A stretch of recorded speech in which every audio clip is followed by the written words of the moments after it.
Hi there, I hope you're having a good day. Welcome back to another video. Today we're going to be talking about the Puma Stewie 2.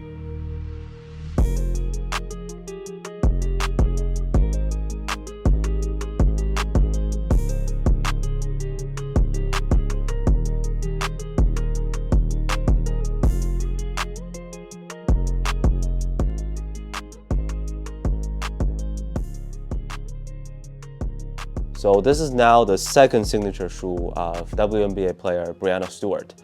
Retail price is set at 125 US dollars or 145 Canadian dollars here. For dinner tonight, I had oxtail and coleslaw from a local Jamaican spot here in Toronto. It was so fucking good, and that is completely unrelated. What else is important? They run in women's sizing, so whatever your normal US size is, you just add 1.5. Let's be honest, they literally just made a low-top version of the MB.02. They feel like the MB.02 in hand, perform like it on the court, and even look like it. That might be a good thing. So as usual, we'll get right into some details. That's the box that they come in. I don't know if the red color is just for this colorway or apply to all boxes, but there is her logo and Puma branding with the classic big Puma logo too. It is a low top shoe, and this colorway with different shades of red looks darker in person than the online images. The materials with the shiny fuse on the lateral side, also the midsole, are just very similar to the MB.02. The heel is caged where the Stewie logo is, and this engineered mesh upper compared to the MB.02 does feel a little bit softer in hand, especially around the toe box. Puma says it's a Nitro-infused midsole, basically nitro foam, but a tiny bit softer on feet. Looking at the outsole, it's a very complicated traction pattern, split into 3 parts.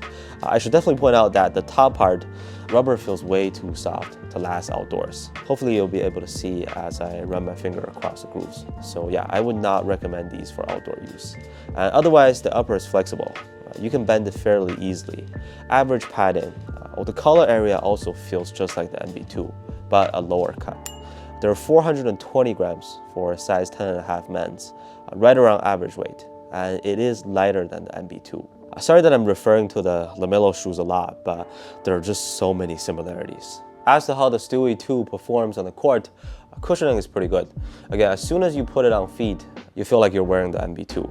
But for those who don't have the MB.02 to compare, this midsole has great impact protection and gives you a good balance of softness and responsiveness underneath. This shoe is particularly soft in the heel. In general, I would say it's a smooth and comfortable ride. Now, the traction works pretty consistently. No squeak, even on a clean court, but it stops you really well. Just like the MB1 and MB.02, dust pickup is a little concerning, and it's not really easy to wipe off once it gets trapped in between the patterns. I was shocked by the amount of dust accumulated on a fairly clean court.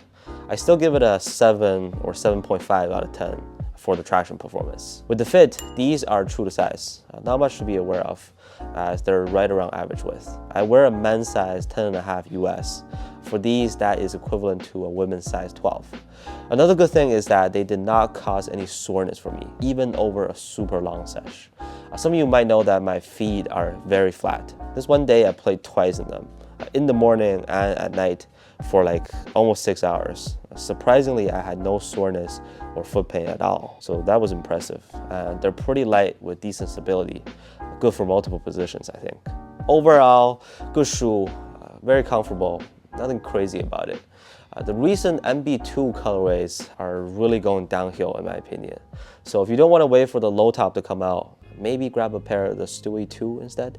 I also didn't get the Stewie 1, but I am looking for some discounts. So just in case you want to see a comparison, please let me know in the comments. Feel free to share any thoughts you have about these. Thank you so much for watching, and I'll see you on the next one.